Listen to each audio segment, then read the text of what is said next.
सबसे अहम इबादत कौन सी है? इस्लाम में सबसे अहम इबादत नमाज है।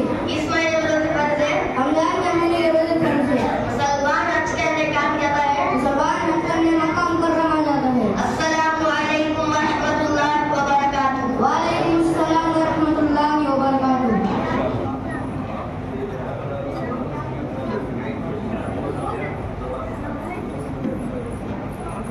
माशाअल्लाह, यही सवाल जवाब